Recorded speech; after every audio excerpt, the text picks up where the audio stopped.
Magandang araw sa inyo lahat. Ngayon, tatalakayin ko ang mga estratehiya ng ginagamit ng mga negosyo para sa kanilang operasyon. Ito ay ang outsourcing, offshoring, nearshoring, at onshoring. Una, outsourcing. Kapag sinasabi nating outsourcing, ibig sabihin ay kumukuha ang isang kumpanya ng negosyo o produkto mula sa ibang kumpanya. Ibig na gawin nila ito sa loob. Halimbawa, maraming kumpanya sa Amerika ang nag-outsource ng call center service sa Pilipinas. Ang dahilan dito ay mas mababa ang gastos at magagaling ang mga Pilipino sa pakikipag-usap ng Ingles.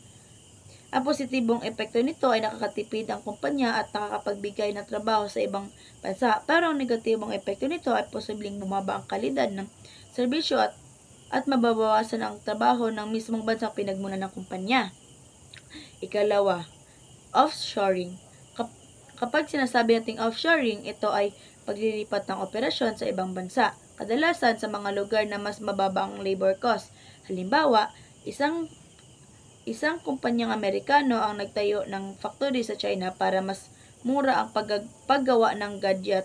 Ang positibong epekto nito ay nakakatipid sila sa production at mas madali silang makakuha ng murang raw materials at manggagawa. Ngunit, ang negatibong epekto nito ay nagkakaroon ng cultural at communication barriers at minsan ay naapektuhan din ang lokal na ekonomiya ng pinagmula ng kumpanya dahil nababawasan ang trabaho doon. Ikatlo, nearshoring. Kung ang offshoring ay paglilipat sa malayong bansa, ang nearshoring naman ay paglilipat ng operasyon sa kalapit na bansa. Halimbawa, isang kumpanya na nasa US ay naglilipat ng kanilang customer service sa Mexico. Imbis na sa India.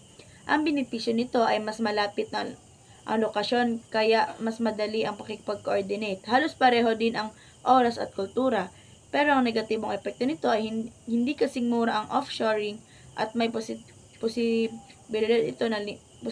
na limitado ang skilled workers sa bansang paglilipatan.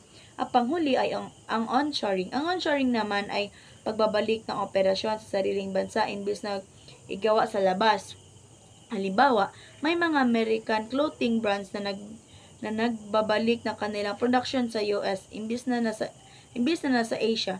Ang positibong epekto nito ay nakatulong sa lokal na ekonomiya at trabaho ng mga mamamayan.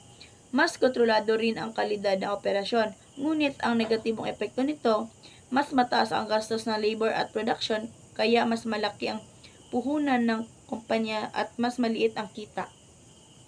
Ang kabuuan nito ay ang outsourcing ay nagpapagawa ng serbisyo sa ibang kumpanya. Ang offshoring naman ay naglilipat ng operasyon sa ibang bansa. Ang nearshoring ay naglilipat naman sa kalapit na bansa. At ang onshoring ay nagpapabalik ng operasyon sa sariling bansa. Makikita natin sa lahat na ito ay may positibong at negatibong epekto. Ang positibo ay kadalasan nakasentro sa pagtipid ng kumpanya at pagpapahusay ng operasyon, samantala ang negatibo ay nakasentro sa pagkawala ng trabaho sa ibang lugar at mga hamon na komunikasyon, kultura at gastos.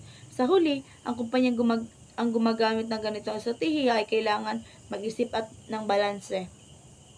Hindi lang kita at gastos ang dapat tignan, kundi pati rin ang epekto nito sa mga manggagawa at mga ekonomiya ng kanilang bansa. Yun na po. Maraming salamat.